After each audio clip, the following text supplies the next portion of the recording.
मोहि ब्रह्म मोहि एक ब्रह्म अजर अमरेंडोर निश्चर पुरुषोत्तम सर्वपूर्णम श्री गुरु वाल्मीकि भगवान जी सया सचराचरम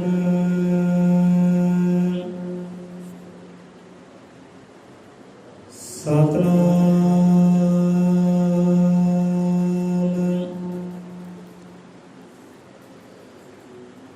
नर नारी संग लेके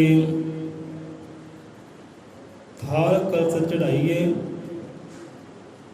मात पिता संग लेके पाठ जगन रखाइए। वाल्मीकि दरबार में गल डाल फुला के हार, जिन जिन की अरदास है सो की जो अंगीकार, जिन जिन की अरदास है सो की जो अंगीकार। अजर में त्रिकालदर्शी श्री गुरु वाल्मीकि भगवान जी महाराज जगत गुरु आदि कवि, ज्ञान दे करते करता विज्ञान दे करता तरता, सतगुਰਾਂ ਨੂੰ ਕੋਟਿ ਕੋਟ प्रणाम है। सो साध संगत ਨੂੰ ਕੋਟਿ ਕੋਟ प्रणाम है। ਘਰਾਂ ਵਿੱਚ ਸਾਜੀ ਵਿਰਾਜੀ संगत ਨੂੰ ਕੋਟਿ ਕੋਟ प्रणाम है।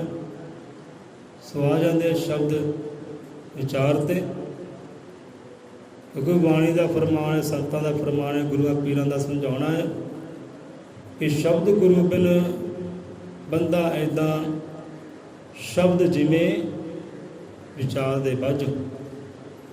पातशाह समझाते हैं कि जिमें सतगुर दे बाजों एक बंदा रुखा है, बंदे का जीवन सुन्ना है, अंधेरे नाल भरिया होया है। ऐदा ही कहते बंदा नामधारी होवे, शब्दधारी होवे, पर जेकर शब्द का विचार ना होवे तो नामधारी का हाल उही है जो बेगुरे का हाल है। समझो, इसे गौर करियो गल नूं, विचार नूं, क्योंकि गुरुआं दा समझाउणा है। कहते शब्द गुरु बिन बंदा ऐदा, बाणी च आउंदा है, पढ़िया सुना होगा आपने, शब्द जिवें विचार दे बज। शब्द होवे, रब दा नामा होवे, गुरु मंत्र होवे बंदे दे कोल, पर जेकर विचार ही ना होवे तो फायदा की है नामधारी होने का, शब्दधारी होने का। जीवन तो फिर अंधेरे विच रिहा ना, क्योंकि जीवन अंदर चानण उदों आना है, खुशियां उदों आउणियां जीवन अंदर जो गुरु का शब्द ही होवे, रब का नाम भी होवे, अते उहदे नाल अमृत वेले, दोपहर वेले, शाम वेले, हर वेले सवां सवां दे नाल शब्द का विचार भी होवे। भाव कि गुरु की बाणी का, गुरु सिक्खी का नाल नाल विचार भी होवे, तां ही अंदर खुशियां आउंदियां, तां ही जीवन अंदर प्रकाश आउंदा है, उदां नहीं आउंदा। हम बंदा नामधारी हो गया, शब्दधारी हो गया, तो शब्द का विचार ना होवे तो बेगुरे विच ते नामधारी विच कोई फर्क सोरी है? कोई फर्क नहीं है। सो प्यारे, जेकर शब्दधारी होया है ना तो शब्द का विचार भी करया कर, शब्द नाल अभ्यास भी करया कर, शब्द दी नाम दी कमाई भी करया कर।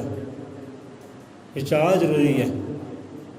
ये सतगुरु नानक पातशाह भी समझाना करते, हर गुरु पीर पैगंबर समझाना करते, भाई विचार कर। शब्द लिया है ना, वाणी लईए, सिक्खी लईए, ज्ञान लै, वो ज्ञान नाल विचार भी कर, क्योंकि जीवन कायम विचार ते पुरुष विचारां नाल बन जे इहो देवता, बन जे इहो चंडाल। जीवन का विचार करके, शब्द ना विचार करके, बाणी ना विचार करके कोई नर तो नारायण हो जाता है, तो कोई नर तो जिहड़े विचार नहीं करते वो शैतान हैवान भी हो जाते हैं। अंदर ही है सब कुछ। सो गल विचार दी है। सो आप असल विचार ते आउंदे आ, नहीं तो होर लंबा हो जाएगा जो गुरुआं दे शब्द ले तो इसी विषय ते। सो अरदास पढ़ते गाउंदे आ, की शब्द आउंदे हैं तो शब्दों की विचार है, क्योंकि शब्द तब्दील करते इंसान, वो भी गुरुआ पीरा रह भराते। ਕਹਿੰਦੇ ਨਰ ਨਾਰੀ ਸੰਗ ਲੈ ਕੇ ਥਾਲ ਕਲਸ਼ ਚੜਾਈਏ, ਮਾਤ ਪਿਤਾ ਸੰਗ ਲੈ ਕੇ ਪਾਠ जगत रखाइए। वाल्मीकि दरबार में गल डालो फुला के हार, जिन जिन की अरदास है सो की जो अंगीकार। वाल्मीकि दरबार में गल डालो फुला के हार। विचार तो बहुत समय का असीं पर अज कर रहे हैं, क्योंकि कुछ जीव इदा ये आते हैं जो फुल लैके आते हैं, कलियां लैके आते हैं, तो सतगुरु के द्वारे ते आके चढ़ाते हैं। मुबारक है, अपनी अपनी खुशी है, खुशी ਜ਼ਾਹਰ ਕਰਨ ਦਾ तरीका। पर इत्थे गुरु पातशाह समझाते की है।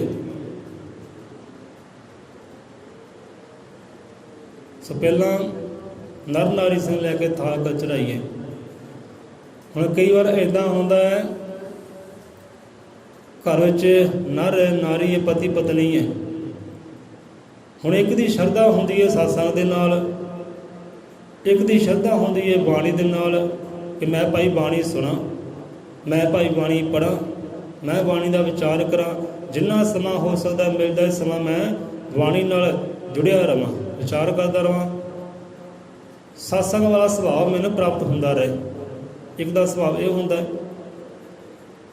उही जीव जो नाल दा संगी साथी है उहदा इहो जिहा विचार ही नहीं होंदा। वो रोकदा है, टोकदा है कि नहीं भाई घर का काम कार देख, बच्चों वेख, होर कारज बहुत करते हैं, वो वेख, छड्ड खड़ा सत्संग का, छड्ड खड़ा बाणी का। अज तक मिलिया की है सानूं कि नर नारी संग लैके थाल कल चढ़ाइए, कि नर ते नारी दोनों की सहमति होनी चाहिए है। जे नारी सत्संग के अंदर जाती है तो बंदे की सहमति होनी चाहिए है।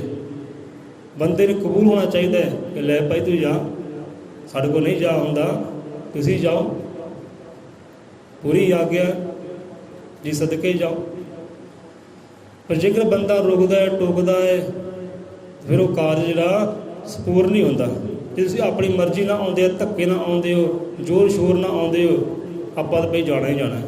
तुसीं गुस्से हो, नाराज़ हो, नहीं जाना तो ना से आपां जाना ही जाना। इदां फिर वो जीवन अंदर रास नहीं रहिंदी, वो आनंद नहीं आउंदा, खुशियां नहीं आउंदियां। जे आप धक्के ना आउंदे आ तां गुरु दरबार के अंदर हुण हुंदा इदां ही है। एक औरत देखो कित्थे कित्थे जाती है, बंदा उन्होंने रोकदा टोकदा, बंदे नूं मंजूर नहीं है, तो किदां कार्य सिद्ध होणगे? कि बंदे दी पति की सहमति होनी चाहिए है कि प्यारी है। पहला पति नूं भगवान मन, पति नूं प्रभु मन। जिधर रोकदा है रुक, जिधर टोकदा है उधर भी रुक, जिधर कहता है भाई इधर चल, संगी साथी बन पति दी, फिर ही जीवन अंदर आनंद आ सकता है, खुशियां आ सकती हैं। हम देखो औरत है वो देवी देवते वाल तुरी है, तो पति सतगुर की गल करता है, तो पति कहता नहीं सतगुर के द्वारे वाल चाहिए, तो पत्नी कहती नहीं देवी देवते वाल जाना है, तो किद्दां रास आएगी। नर नारी संग लैके थाल कल चढ़ाइए। रब के घर जाना है, गुरु दरगाह जाना है, सत्संग में जाना है, दोनों का होना कहना जरूरी है, दोनों की सहमति होनी जरूरी है, दोनों श्रद्धावान होण। घर घर की गल है, देखो तुहाडे सामने ही है। हुण घर का एक पत्नी गुरु दरगाह आउंदी है पर पति नहीं आउंदा, किते दोनों ही आउण। बाणी कहती, गुरु कहते हैं दोनों ही जोड़ा ही आवे। जिदा नवीं नवीं शादी होंदी है, माता पिता कहते लै भी जोड़ी का सलाम कराउणा है, गुरु दरगाह ते जाना है, जोड़ी का सलाम करवाउणा है, तो सलाम उही कबूल हुंदा है जे दोनों जोड़ी विच सहमति होवे। पत्नी कहे भई मैं दरगाह नहीं जाना, मैं जाती नहीं, धक्के नाल जाया जाए तो सलाम नहीं हुंदा, फिर वो सलाम कबूल नहीं हुंदी। सो दोनों की सहमति, जे जोड़ी है ना तो जोड़ी जावे, वो भी सहमति के नाल, आनंद के नाल, खुशियां के नाल, फिर रास आउंदी है। नर नारी संग लैके थाल कल चढ़ाइए, तो मात पिता संग लैके पाठ जगह रखाइए। जे घर दे विच वाणी दे प्रकाश कराने है, सत्संग कराउणा है, उत्थे माता पिता की भी सलाह होनी चाहिए है। ये नहीं कि माता राजी होवे ते पिता राजी ना होवे, भाई तुसीं की पखंड करदे हो। ਆਪਾਂ ਨਹੀਂ ਇਹ ਕਾਰਜ ਕਰਨਾ, ਸਤਸੰਗ ਘਰ ਵਿੱਚ ਨਹੀਂ ਕਰਾਉਣਾ, ਬਾਣੀ ਘਰ 'ਚ ਨਹੀਂ ਕਰਾਉਣੀ, ਆਪਣੀ ਮਰਜ਼ੀ 'ਤੇ ਕਰਾ ਲਓ। ਆਪਾਂ ਇਸ ਰਾਜ ਰਾਜੀ ਨਹੀਂ ਹੈ। ਬੰਦਾ ਇਹ ਗੱਲ ਕਹਿ ਰਿਹਾ ਤਾਂ ਉੱਥੇ ਫਿਰ ਖੁਸ਼ੀਆਂ ਦੀ ਰਾਸ ਕਿੱਦਾਂ ਆਏਗੀ? ਸੋ ਦੋਨਾਂ ਦਾ ਰਾਜੀ ਹੋਣਾ ਜ਼ਰੂਰੀ ਹੈ, ਸਹਿਮਤੀ ਹੋਣਾ ਜ਼ਰੂਰੀ ਹੈ, ਸ਼ਰਧਾਵਾਨ ਭਾਵਨਾ, ਪ੍ਰੇਮ, ਮੁਹੱਬਤ ਦੋਨਾਂ ਜੀਆਂ ਦਾ ਹੋਣਾ ਜ਼ਰੂਰੀ ਹੈ। ਉਹ ਵੀ ਸਤਿਗੁਰ ਦੇ ਪ੍ਰਤੀ, ਉਹ ਰੱਬ ਦੇ ਪ੍ਰਤੀ, ਦੋਨੇ ਹੀ ਚੱਲਣ ਸ਼ਰਧਾ ਦੇ ਨਾਲ। ਮਾਤ ਪਿਤਾ ਸੰਗ ਲੈ ਕੇ ਪਾਠ ਜਗਨ ਰਖਾਈਏ। ਪੂਰੇ ਪਰਿਵਾਰ ਦੀ ਸਹਿਮਤੀ ਹੋਏ, ਪਰਿਵਾਰ ਰਾਜੀ ਹੋਏ, ਭਈ ਆਪਾਂ ਕਾਰਜ ਕਰਨਾ ਹੈ, ਸਾਰੇ ਸਹਿਮਤ ਹੋਣ, ਸਾਰੇ ਸ਼ਰਧਾਵਾਨ, ਫਿਰ ਜਾ ਕੇ ਆਨੰਦ ਆਉਂਦੇ, ਖੁਸ਼ੀਆਂ ਆਉਂਦੀਆਂ। ਉੱਥੇ ਆਪ ਫਿਰ ਸਤਿਗੁਰ ਵਾਸ ਕਰਦਾ। ਸੋ ਦੋਨਾਂ ਦੀ ਜ਼ਰੂਰੀ ਹੋਣੀ ਜ਼ਰੂਰੀ ਹੈ। ਹੁਣ ਬੰਦਾ ਜਾਂਦਾ ਹੈ ਗੁਰਦੁਆਰੇ ਅਤੇ ਔਰਤ ਰੋਕਦੀ ਹੈ, ਟੋਕਦੀ ਹੈ, ਕਲੇਸ਼ ਕਰਦੀ ਹੈ, ਅਤੇ ਕਿੱਦਾਂ ਖੁਸ਼ੀਆਂ ਦੀ ਰਾਸ ਆਏਗੀ? ਜੇ ਔਰਤ ਜਾਂਦੀ ਹੈ, ਬੰਦਾ ਰੋਕਦਾ ਟੋਕਦਾ ਹੈ, ਬੰਦਾ ਕਹਿੰਦਾ ਮੈਂ ਨਹੀਂ ਜਾਂਦਾ, ਭਟਕਦੀ ਰਹਿ। ਸੋ ਸਤਿਗੁਰ ਦੇ ਦੁਆਰੇ ਜਾਣਾ ਹੈ ਉਹ ਸਹਿਮਤੀ ਦੇ ਨਾਲ, ਜ਼ੋਰ ਦੇ ਨਾਲ ਹੀ, ਸ਼ੋਰ ਦੇ ਨਾਲ ਦੀ, ਸ਼ਰਧਾ ਦੇ ਨਾਲ, ਮੁਹੱਬਤ ਦੇ ਨਾਲ, ਇਸ਼ਕ ਦੇ ਨਾਲ, ਦੋਨਾਂ ਜੀਆਂ ਦਾ ਇਤਫਾਕ ਹੋਵੇ। ਨਰ ਨਾਰੀ ਸੰਗ ਲੈ ਕੇ ਥਾਕ ਚੜਾਈਏ, ਮਾਤ ਪਿਤਾ ਸੰਗ ਲੈ ਕੇ ਪਾਠ ਜਗ ਰਖਾਈਏ, ਵਾਲਮੀਕੀ ਦਰਬਾਰ में गल डालो फुला के हार। ਹੁਣ ਇੱਥੇ ਅਰਥ ਭਾਵ ਕੀ ਵਿਚਾਰ ਗਈ ਹੈ।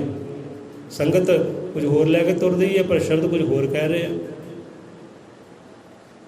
ਵਾਲਮੀਕੀ ਦਰਬਾਰ में गल डालो फुला के हार। ਹੁਣ ਇੱਥੇ ਇਹ ਨਹੀਂ ਹੈ ਕਿ ਫੁੱਲ ਤੋੜੋ ਅਤੇ ਗੁਰੂਆਂ ਦੇ ਦਰਬਾਰੇ 'ਤੇ ਧਰ ਦਿਓ, ਗੁਰੂਆਂ ਦੇ ਗਲ 'ਚ ਪਾ ਦਿਓ, ਮੂਰਤੀ ਦੀ ਗਲ 'ਚ ਪਾ ਦਿਓ, ਚਰਨਾਂ 'ਚ ਧਰ ਦਿਓ। ਇਹ ਗੱਲ ਨਹੀਂ ਹੈ ਕਿ ਭਾਈ ਤੂੰ ਇੱਦਾਂ ਕਾਰਜ ਕਰ, ਤਾਂ ਨਹੀਂ। ਕਿਉਂਕਿ ਗੁਰੂ ਰਹਿਬਰ ਹੈ, ਪਰਮਾਤਮਾ ਹੈ, ਉਹ ਜੋੜਨ ਦਾ ਕੰਮ ਕਰਦੇ, ਤੋੜਨ ਦਾ ਕੰਮ ਨਹੀਂ ਕਰਦੇ। ਹੁਣ ਇੱਥੇ ਅਰਥ ਭਾਵ ਕੀ ਹੈ, ਵਿਚਾਰ ਕੀ ਹੈ? ਮਾਤ ਪਿਤਾ ਸੰਗ ਲੈ ਕੇ ਪਾਠ ਜਗ ਰਖਾਈਏ, ਵਾਲਮੀਕੀ ਦਰਬਾਰ में। हे परमात्मा वाल्मीकि, हे सतगुरु वाल्मीकि, आपदी रहमत नाल, हुक्म ਦੇ ਨਾਲ ਆਪਦੇ ਦਰ 'ਤੇ ਆਏ ਆ, ਦਰਬਾਰ 'ਤੇ ਆਏ ਆ। ਆਪ ਕਰੋ ਕਿ ਸਾਡੇ ਖੁਸ਼ੀਆਂ ਦੇ ਫੁੱਲ ਸਾਡੀ ਝੋਲੀ ਪਾਉਣੀ ਕਰੋ, ਖੁਸ਼ੀਆਂ ਦੇ ਫੁੱਲ, ਉਹ ਰਹਿਮਤਾਂ ਬਖਸ਼ਿਸ਼ਾਂ ਕਰੋ, ਉਹ ਰਹਿਮਤਾਂ ਵਾਲੇ ਫੁੱਲ, ਉਹ ਰਹਿਮਤਾਂ ਵਾਲੇ ਹਾਰ ਸਾਡੀ ਝੋਲੀ 'ਚ ਪਾਉਣੀ ਕਰੋ, ਸਾਨੂੰ ਆਨੰਦ ਬਖਸ਼ੀ ਕਰੋ, ਸੁੱਖ ਬਖਸ਼ੀ ਕਰੋ। ਸਾਡੀ ਇਹ ਅਰਦਾਸ ਬੇਨਤੀ ਹੈ। वाल्मीकि दरबार में गल डालो फुला के हार, जिन जिन की अरदास है सो की जो अंगीकार। साड़ी अरदास है परमात्मा सतगुरु जी आपके दर ते आए हैं, घर ते आए हैं, खुशियां दी फुल झोली पौले करो, खुशियां दी रास बख्शिश करो, और जिन्हां जिन्हां दी अरदास है अरदास अंगीकार करो, प्रवान करो। सो विचार ये है कि दादा जी आपके दरबार ते आए हैं, खुशियां दे फुल, खुशियां दे हार साड़ी झोली भी पाउणे करो, सानू भी आनंद बख्शी करो, सुख बख्शी करो। सानू नहीं कि जिस दी अरदास, जिन्हां जिन्हां दी मंग है वो मंग पूरी करो। सो पहला विचार कि नर नारी च इतफाक होवे, सत्संग अंदर जाना है, रब दी दरगाह अंदर जाना है, सहमति दे नाल, धक्केशाही दे नाल नहीं, किसी नूं नाराज़ करके नहीं कि भाई तुसीं नहीं जाना तो ना जाओ, सानू क्यों रोक टोकदे हो। हुंदा है घरां अंदर औरत राजी हुंदी है दरगाह ते जाण लई, बंदा राजी नहीं हुंदा। जे बंदा राजी हुंदा है औरत राजी नहीं हुंदी। जे साडे आपां अपनी गल करदे हां, हुण आपां देखो अपनी कमाई करदे, अपनी मेहनत करदे हां, आपां घर दे कहदे भाई तुसीं भी आया करो, बाणी नाल जुड़िया करो, सुनिया करो, विचारिया करो, नाम की कमाई करिया करो, शब्द नाल जुड़िया करो। वो घर दे साडे कहंदे है कि हाँ बई तुसीं करदे हो, आप मेहनत करदे हो, आप रब दे घर जाते हो, नाम सिमरन करदे हो, सानू करन दी की लोड़ है? सानू करन दी लोड़ ही नहीं। आओ सत्संग अंदर जाते हो, सानू जाण दी लोड़ नहीं, बाणी पढ़दे हो, सानू पढ़न दी लोड़ नहीं, विचार तुसीं करदे हो, सानू विचार करन दी लोड़ नहीं, क्योंकि तुसीं करदे हो, सानू लोड़ ही नहीं। उत्थे सतगुरु ज्ञान नाथ बाणी समझाते कि प्यार बंदगी ते भगती, बंदगी भगती इक्को ही है। तो नर नारी वास्ते दोनों वास्ते जरूरी है, नर वास्ते उन्नी जरूरी है, तो नारी वास्ते भी बंदगी भगती उन्नी जरूरी है, कि दोनों ही करने कहते। हुण आपां करदे मेहनत, तो साडी मेहनत का फल किहनूं मिलना है? असीं कीती मेहनत, असीं कीती बाणी दे विचार, बाणी दे प्रकाश किते, नाम की कमाई की, मेहनत की। हुण मेहनत का फल मिलना किहनूं? सानूं मिलना या साडे बच्चों को मिलना, माता पिता को मिलना? ਪਤਨੀ ਨੇ ਮਿਲਣਾ। ਜੇ ਅਸੀਂ ਮਿਹਨਤ ਕਰ ਰਹੇ ਹਾਂ ਉਹ ਮਿਹਨਤ ਦਾ ਫਲ ਸਾਨੂੰ ਮਿਲਣਾ ਹੈ ਨਾ, ਕਿਸੇ ਨੂੰ ਹੋਰ ਸੁਰ ਮਿਲਣਾ। ਜੇ ਬੀਜਿਆ ਅਸੀਂ ਹੈ ਤੇ ਵੱਢਣਾ ਵੀ ਅਸੀਂ ਹੈ, ਤੇ ਖਾਣਾ ਵੀ ਅਸੀਂ ਹੈ, ਪਾਉਣਾ ਵੀ ਅਸੀਂ ਹੈ। ਸੋ ਇਸ ਕਰਕੇ ਇਹ ਨਾ ਬੰਦਾ ਸੋਚੇ, ਇਹ ਨਾ ਸਮਝੇ ਲੈ ਵੀ ਸਾਡਾ ਘਰ ਦਾ ਬੰਦਾ ਜਾਂਦਾ ਹੈ, ਬੰਦਾ ਮਿਹਨਤ ਕਰਦਾ ਹੈ, ਸਾਨੂੰ ਕਰਨ ਦੀ ਲੋੜ ਨਹੀਂ। ਹੁਣ ਸੰਸਾਰੀ ਗੱਲ ਆ ਲਓ, ਸੰਸਾਰੀ ਗੱਲ ਤੋਂ ਉਦਾਹਰਨ ਮਿਲ ਜਾਏਗੀ, ਸਬਕ ਮਿਲ ਜਾਏਗਾ। ਦੇਖੋ ਘਰ ਗ੍ਰਸਤੀ ਹੈ, ਇੱਕ ਛੱਤ ਥੱਲੇ ਰਹਿੰਦੇ, ਚਾਰ ਦੀਵਾਰੀ ਅੰਦਰ ਪਤੀ ਪਤਨੀ ਰਹਿੰਦੇ ਹੈ। ਹੁਣ ਬੰਦਾ ਵੀ ਕਾਰਜ ਕਰਦਾ ਹੈ ਤੇ ਔਰਤ ਵੀ ਕਾਰਜ ਕਰਦੀ ਹੈ, ਆਪਣੀ ਕੋਈ ਨਾ ਕੋਈ ਧੰਦਾ ਕਰਦੀ ਹੈ, ਡਿਊਟੀ ਕਰਦੀ ਹੈ, ਜਾਂ ਸਿਲਾਈ ਕਰਦੀ ਹੈ, ਘਰ ਦਾ ਕੰਮ ਕਰਦੀ ਹੈ। ਹੁਣ ਦੋਨੇ ਹੀ ਕਰਦੇ ਆ ਨਾ। ਬੰਦਾ ਜਨਾਨੀ ਨੂੰ ਰੋਕਦਾ ਕਿ ਨਾ ਵੀ ਤੂੰ ਇਹ ਕਾਰਜ ਨਾ ਕਰ। ਹੁਣ ਜਨਾਨੀ ਔਰਤ ਸਮਝਾਉਂਦੀ ਹੈ, ਘਰ ਦੀ ਜਨਾਨੀ ਸਮਝਾਉਂਦੀ ਕਿ ਨਹੀਂ ਆਪਾਂ ਕਾਰਜ ਕਰਨਾ, ਮਿਹਨਤ ਕਰਨੀ ਹੈ, ਚੋਰੀ ਕਰਦੀ ਹੈ। ਜੇ ਤੁਸੀਂ ਕਰਦੇ ਹੋ ਸਾਡਾ ਵੀ ਹੱਕ ਬਣਦਾ ਹੈ ਨਾ, ਆਪਾਂ ਵੀ ਘਰ ਦੇ ਵਾਸਤੇ, ਘਰ ਗ੍ਰਸਤੀ ਵਾਸਤੇ ਕੁਝ ਨਾ ਕੁਝ ਕਰੀਏ। ਕਿਉਂਕਿ ਘਰ ਗ੍ਰਸਤੀ ਦੋਨਾਂ ਦੀ ਸਾਂਝੀ ਹੈ ਨਾ, ਦੁੱਖ ਸੁੱਖ ਦੋਨਾਂ ਦਾ ਸਾਂਝਾ ਹੈ। ਲੈ ਵੀ ਇੱਕ ਟੁੱਟੇ ਮਰੇ ਤਾਂ ਅਸੀਂ ਘਰ 'ਚ ਆਰਾਮ ਨਾਲ ਰਹੀਏ, ਇੱਦਾਂ ਕਿੱਦਾਂ? ਦੋਨੇ ਹੀ ਮਿਹਨਤਾਂ ਕਰਨ। ਜੇ ਸੰਸਾਰ ਵਾਲਾ ਘਰ ਗ੍ਰਸਤੀ ਦੋਨੇ ਮਿਹਨਤਾਂ ਕਰਦੇ ਪਤੀ ਪਤਨੀ, ਤੇ ਇੱਧਰ ਕਿਉਂ ਦੋਨੇ ਕਿਉਂ ਨੇ? ਵਿਚਾਰ ਕਰੋ।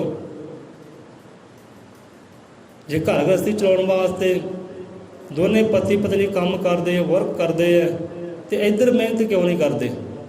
ਇੱਧਰ ਇੱਕੋ ਹੀ ਬੰਦਾ ਕਰਦਾ ਹੈ, ਇਕੱਲਾ ਪਤੀ ਕਰਦਾ ਹੈ, ਪਤਨੀ ਕਰਦੀ ਹੈ।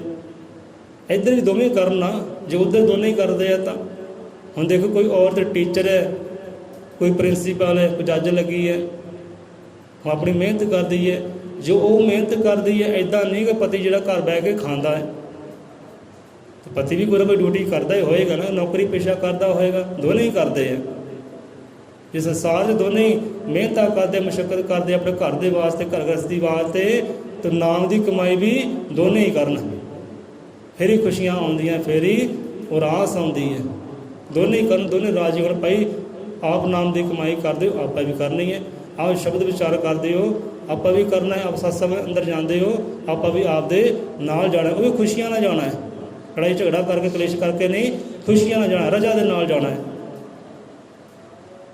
ਇਸ ਕਰਕੇ ਤਾਂ ਮਹਾਂਪੁਰਸ਼ ਸਮਝਾਉਂਦੇ ਨੇ ਕਿ ਭਾਈ ਗੁਰੂ ਇੱਕ ਹੋਵੇ। ਜਿਹੜਾ ਗੁਰੂ ਪਤੀ ਦਾ ਹੈ ਉਹੀ ਗੁਰੂ ਔਰਤ ਦਾ ਵੀ ਹੋਵੇ, ਕੋਈ ਦੋਨਾਂ ਵਿੱਚ ਕਲੇਸ਼ ਨਾ ਹੋਵੇ। ਹੁਣ ਕਈ ਘਰਾਂ 'ਚ ਇੱਦਾਂ ਹੁੰਦਾ ਹੈ, ਔਰਤ ਦਾ ਗੁਰੂ ਜਿਹੜਾ ਹੋਰ ਹੈ ਉਹ ਕਿਸੇ ਹੋਰ ਨੂੰ ਗੁਰੂ ਮੰਨਦੀ ਹੈ, ਉਹਦੀ ਉਸਤਤੀ ਕਰਦੀ ਹੈ, ਮਹਿਮਾ ਗਾਉਂਦੀ, ਵਡਿਆਈ ਗਾਉਂਦੀ ਹੈ। ਅਤੇ ਪਤੀ ਦਾ ਗੁਰੂ ਜਿਹੜਾ ਹੋਰ ਹੈ। ਹੁਣ ਦੋਨਾਂ 'ਚ ਇਤਫਾਕ ਹੀ ਹੈ ਨਹੀਂ। ਉਹ ਆਪਣੇ ਗੁਰੂ ਦੀ ਮਹਿਮਾ ਗਾਉਂਦਾ, ਉਹ ਆਪਣੇ ਗੁਰੂ ਦੀ ਮਹਿਮਾ ਗਾਉਂਦੀ ਹੈ। ਦੋਨਾਂ ਵਿੱਚ ਆ ਗਈ ਨਫ਼ਰਤ। ਉਹ ਆਪਣੇ ਗੁਰੂ ਦੇ ਦਰਬਾਰ ਵੱਲ ਜਾਂਦਾ ਹੈ, ਉਹ ਆਪਣੇ ਗੁਰੂ ਦੇ ਦਰਬਾਰ ਵੱਲ ਜਾਂਦੀ ਹੈ। ਉਹ ਰਾਸ ਹੀ ਨਹੀਂ ਬਣਦੀ। ਕਈਆਂ ਘਰਾਂ ਵਿੱਚ ਇੱਦਾਂ ਹੈ, ਤਾਂ ਉੱਥੇ ਵੀ ਕਲੇਸ਼ ਹੀ ਰਹੇਗਾ, ਉਹ ਖੁਸ਼ੀਆਂ ਦੀ ਰਾਸ ਨਹੀਂ ਆਉਂਦੀ। ਸੋ ਦੋਨੇ ਸਹਿਮਤ ਹੋਣ, ਦੋਨਾਂ ਜੀਆਂ ਦਾ ਸਤਿਗੁਰ ਇੱਕ ਹੋਵੇ, ਪਰਮਾਤਮਾ ਇੱਕ ਹੋਵੇ। ਉਹ ਇੱਕ ਨਾ ਕਹੇ ਕਿ ਲੈ ਵੀ ਮੈਂ ਤਾਂ ਭਗਵਾਨ ਨੂੰ ਮੰਨਦਾ ਹੈ, ਇੱਕ ਕਹੇ ਕਿ ਨਹੀਂ ਮੈਂ ਪ੍ਰਭੂ ਨਿਰੰਕਾਰ ਨੂੰ ਮੰਨਦਾ ਹੈ, ਜਦ ਕਿ ਹੈ ਦੋਨੋਂ ਇੱਕੋ ਹੀ ਹੈ। ਸੋ ਕਹਿਣ ਦਾ ਭਾਵ ਕਿ ਨਰ ਨਾਰੀ ਸੰਗ ਲੈ ਕੇ ਥਾਲ ਕਲਸ਼ ਚੜਾਈਏ, ਮਾਤ ਪਿਤਾ ਸੰਗ ਲੈ ਕੇ ਪਾਰ ਜਗਨ ਰਖਾਈਏ। ਵਾਲਮੀਕੀ ਦਰਬਾਰ ਮਿੰਗਲ ਡਾਲੋ ਫੁਲਾ ਕੇ, ਹਰ ਜਨ ਜਨ ਕੀ ਅਰਦਾਸ ਹੈ ਸੋ ਕੀਜੋ ਅੰਗੀਕਾਰ। ਉਹਨਾਂ ਦੀ ਅਰਦਾਸ ਹੀ ਪਰਮਾਤਮਾ ਅੰਗੀਕਾਰ ਕਰਦੇ ਹੈ, ਕਬੂਲ ਕਰਦੇ ਹੈ, ਪ੍ਰਵਾਨ ਕਰਦੇ ਹੈ। ਜੋ ਮੁਹੱਬਤ ਦੇ ਨਾਲ ਆਉਂਦੇ ਹੈ, ਜੋ ਇਸ਼ਕ ਨਾਲ ਆਉਂਦੇ ਹੈ, ਜੋ ਇਤਫਾਕ ਨਾਲ ਆਉਂਦੇ ਹੈ, ਜੋੜਾ ਆਉਂਦਾ ਹੈ ਜਿਹੜਾ ਸਹਿਮਤੀ ਦੇ ਨਾਲ, ਦੋਨੇ ਹੀ ਆਉਣ, ਦੋਨੇ ਹੀ ਕਮਾਈ ਕਰਨ। ਨਾਰੀ ਵੀ, ਮਾਤਾ ਵੀ ਅਤੇ ਪਿਤਾ ਵੀ, ਦੋਨੇ ਖੁਸ਼ੀਆਂ ਨਾਲ ਆਉਣ। ਦੋਨੇ ਖੁਸ਼ੀਆਂ ਨਾਲ ਆਉਣਗੇ ਅਤੇ ਖੁਸ਼ੀਆਂ ਲੈ ਕੇ ਜਾਣਗੇ ਗੁਰੂ ਦੇ ਦਰਬਾਰੇ ਤੋਂ, ਖਾਲੀ ਨਹੀਂ ਜਾਂਦੇ। ਸੋ ਬੜੀਆਂ ਬੜੀਆਂ ਇਹੋ ਜਿਹੀਆਂ ਕਥਾਵਾਂ ਹੈ। ਜੋ ਘਰ ਦੀ ਮੰਗ ਲੈ ਕੇ ਗਿਆ ਹੈ ਅਤੇ ਜੋੜਾ ਗਿਆ ਹੈ, ਵਰ ਪ੍ਰਾਪਤ ਕੀਤੇ ਹੈ, ਜੋੜੇ ਨੇ ਕੀਤੇ ਹੈ। ਬੜੀਆਂ ਇਹੋ ਜਿਹੀਆਂ ਕਥਾਵਾਂ ਆਉਂਦੀਆਂ। ਸੋ ਇੱਥੇ ਹੀ ਆਪਾਂ ਵਿਸ਼ਰਾਮ ਲੈਂਦੇ ਹਾਂ। ਸੋ ਭਾਈ ਚੰਗਾ ਕੰਮ ਜੇ ਆਪ ਨਹੀਂ ਨਾ ਕਰਨਾ ਤਾਂ ਦੂਜੇ ਨੂੰ ਵੀ ਰੋਕੋ ਨਾ, ਦੂਜੇ ਨੂੰ ਟੋਕੋ ਨਾ, ਖੁਸ਼ ਰਹੋ। ਆਗਿਆ ਦਿਓ ਭਾਈ ਸਾਡੇ ਕੋਲ ਸਮਾਂ ਨਹੀਂ, ਚਲੋ ਆਪ ਹੀ ਚੰਗਾ ਕੰਮ ਕਰ ਲਓ। ਆਪ ਚੰਗਾ ਕੰਮ ਕਰੋਗੇ ਸ਼ਾਇਦ ਸਾਡੀ ਵੀ ਸਿਫਤ ਜਗ ਦੇ ਅੰਦਰ ਹੋ ਜਾਏ, ਸਾਡਾ ਵੀ ਨਾਵਾਂ ਜਗ ਦੇ ਅੰਦਰ ਹੋ ਜਾਏ। ਕਿਉਂਕਿ ਇੱਦਾਂ ਹੁੰਦਾ ਹੈ, ਬਾਪੂ ਜਿਹੜਾ ਹੁੰਦਾ ਹੈ ਉਹਦਾ ਸੁਭਾਅ ਚੰਗਾ ਨਹੀਂ ਹੁੰਦਾ, ਪੁੱਤਰ ਹੁੰਦਾ ਹੈ ਉਹਦਾ ਸੁਭਾਅ ਚੰਗਾ ਹੁੰਦਾ ਹੈ। ਹੁਣ ਪੁੱਤਰ ਦਾ ਸੁਭਾਅ ਹੋ ਗਿਆ ਚੰਗਾ, ਪੁੱਤਰ ਦਾ ਚੰਗਾ ਸੁਭਾਅ ਹੋਣ ਦੇ ਕਾਰਨ ਬਾਪੂ ਦਾ ਵੀ ਨਾਮ ਰੌਸ਼ਨ ਹੋ ਗਿਆ। ਭਾਵੇਂ ਉਹ ਲੱਖ ਹੀ ਬੁਰਾ ਹੈ, ਲੱਖ ਬੁਰਾਈਆਂ ਉਹਦੇ ਅੰਦਰ ਹੈ, ਪਰ ਬੱਚੇ ਨੇ ਉਹ ਚੰਗਾ ਕਰਮ ਕੀਤਾ, ਬੱਚੇ ਦੇ ਚੰਗਾ ਕਰਮ ਕਰਨ ਦੇ ਨਾਲ ਬਾਪੂ ਦਾ ਵੀ ਹੁਣ ਨਾਮ ਰੌਸ਼ਨ ਹੋ ਗਿਆ। ਫਲਾਣੇ ਦਾ ਪੁੱਤਰ ਹੈ ਭਾਈ, ਚੰਗਾ ਕੰਮ ਕੀਤਾ, ਚੰਗਾ ਕੰਮ ਕਰ ਰਿਹਾ। ਚਾਹੇ ਬਾਪੂ ਨੇ ਚੰਗਾ ਕਰਮ ਨਾ ਕੀਤਾ ਹੋਵੇ, ਬੁਰਾਈਆਂ ਹੋਣ ਲੱਖ ਲੱਖ ਅਵਗੁਣ ਹੋਣ, ਪਰ ਬੱਚੇ ਨੇ ਚੰਗਾ ਕਰਮ ਕਰ ਲਿਆ ਹੈ ਤਾਂ ਨਾਮ ਰੌਸ਼ਨ ਬਾਪੂ ਦਾ ਵੀ ਨਾਲ ਹੋ ਗਿਆ ਜਹਾਨ ਦੇ ਅੰਦਰ। ਇਸ ਕਰਕੇ ਜੋ ਕੋਈ ਚੰਗਾ ਕਰਮ ਕਰਦਾ ਹੈ, ਚੰਗੇ ਪਾਸੇ ਜਾਂਦਾ ਹੈ, ਰੋਕੋ ਨਾ ਟੋਕੋ ਨਾ, ਕਰਨ ਦਿਓ ਭਾਈ, ਉਹਨੂੰ ਆਪਣੀ ਮਿਹਨਤ ਕਰਨ ਦਿਓ। ਜਿੱਥੇ ਰੋਕਾ ਟੋਕਾ ਆ ਜਾਣ, ਨੋਕਾ ਝੋਕਾ ਆ ਜਾਏ, ਕਲਾ ਕਲੇਸ਼ ਆ ਜਾਏ, ਉੱਥੇ ਫਿਰ ਖੁਸ਼ੀਆਂ ਦੀ ਰਾਸ ਨਹੀਂ ਆਉਂਦੀ। ਸਵਾਓ ਰਲ ਮਿਲ ਕੇ ਫਤਿਹ ਬੁਲਾਈਏ ਆਪਣੇ ਆਪਣੇ ਸਤਿਗੁਰੂ ਮਹਾਰਾਜ ਦੇ, ਆਪਣੇ ਆਪਣੇ ਪ੍ਰਮਾਤਮਾ ਦੇ। ਪ੍ਰਮਾਤਮਾ ਇੱਕੋ ਹੀ ਹੈ, ਲੋਕਾਂ ਨੇ ਵੰਡੀਆਂ ਪਾ ਲਈਆਂ। ਸਤਿਗੁਰੂ ਇੱਕੋ ਹੀ ਹੈ, ਲੋਕਾਂ ਨੇ ਵੰਡੀਆਂ ਪਾ ਲਈਆਂ। ਕਿਉਂਕਿ ਆਦਿ ਗੁਰੂ ਜੁਗਾਦ ਗੁਰੂ ਕਣ ਕਣ ਮੇ ਨਿਸ਼ਾਦ ਗੁਰੂ, ਜੋ ਸਿਮਰੇ ਸੋ ਹਰਿ ਮਨ ਪਾਏ, ਵਾਲਮੀਕੀ ਪ੍ਰਸਾਦ ਗੁਰੂ। ਕੋਈ ਵਾਲਮੀਕੀ ਦੀ ਉਹੀ ਪ੍ਰਮਾਤਮਾ ਕਿਰਪਾ ਪਾਉਂਦਾ ਜੋ ਇੱਕ ਸਤਿਗੁਰ ਦਾ ਇੱਕ ਪ੍ਰਮਾਤਮਾ ਸਿਮਰਨ ਕਰਦਾ ਹੈ। ਸਤਿਗੁਰ ਵੀ ਇੱਕੋ ਹੀ ਹੈ ਤੇ ਪ੍ਰਮਾਤਮਾ ਵੀ, ਕਿਉਂਕਿ ਸ਼ਬਦ ਇੱਕੋ ਹੀ ਹੈ, ਸ਼ਬਦ ਅਲੱਗ-ਅਲੱਗ ਨਹੀਂ ਹੈ, ਸ਼ਬਦ ਇੱਕੋ ਹੀ ਹੈ, ਧੁਰ ਤੋਂ ਚੱਲਿਆ। ਆਦਿ ਗੁਰੂ, ਗੁਰੂ ਵੀ ਇੱਕੋ ਹੈ, ਉਹੀ ਵਾਹਿਗੁਰੂ ਹੈ। ਵਾਹਿਗੁਰੂ ਦਾ ਮਤਲਬ ਹੁੰਦਾ ਹੈ ਇੱਕ ਗੁਰੂ, ਉਹੀ ਹੈ, ਪ੍ਰਮਾਤਮਾ ਹੀ ਹੈ। ਉਹੀ ਸਭਨਾਂ ਦਾ ਸਤਿਗੁਰੂ ਹੈ, ਮਾਲਕ ਪਾਲਕ ਹੈ, ਉਹੀ ਸਿਰਜਣਹਾਰਾ ਹੈ, ਉਹੀ ਵਾਹਿਗੁਰੂ ਹੈ, ਉਹੀ ਜਗਤ ਗੁਰੂ ਹੈ, ਉਹੀ ਕਣ ਕਣ ਦੇ ਵਿਰਾਜਮਾਨ ਵਿੱਚ ਹੈ, ਉਹੀ ਹਰ ਸਮੇਂ ਵਿੱਚ ਹਾਜ਼ਰ ਨਾਜ਼ਰ ਹੈ, ਉਹੀ ਇੱਕੋ ਹੈ। ਆਦਿ ਗੁਰੂ ਜੁਗਾਦ ਗੁਰੂ ਕਣ ਕਣ ਮੇ ਨਿਸ਼ਾਦ ਗੁਰੂ। ਗੁਰੂ ਹਰ ਥਾਂ ਰਮਿਆ ਹੋਇਆ ਹੈ, ਜਿਹਨੂੰ ਵਾਹਿਗੁਰੂ ਕਹਿੰਦੇ ਆ। ਵਾਤ ਭਾਵਕ ਇੱਕ, ਇੱਕ ਸਿਫਤ ਸਲਾਹ ਵਾਲਾ। ਬੋਲੇ ਸੌ ਨਿਰਪੈ ਸ਼੍ਰੀ ਗੁਰੂ ਵਾਲਮੀਕੀ ਦਇਆਵਾਨ ਜੀ ਕੀ ਜੈ। ਸਾਹਿਬ ਕਮਾਲ ਸਤਿਗੁਰੂ ਗਿਆਨਨਾਥ ਮਹਾਰਾਜ ਜੀ ਕੀ ਜੈ। ਸਰਬਤ ਸਾਧ ਸੰਗਤ ਜੀ ਕੀ ਜੈ ਹੋਵੇ।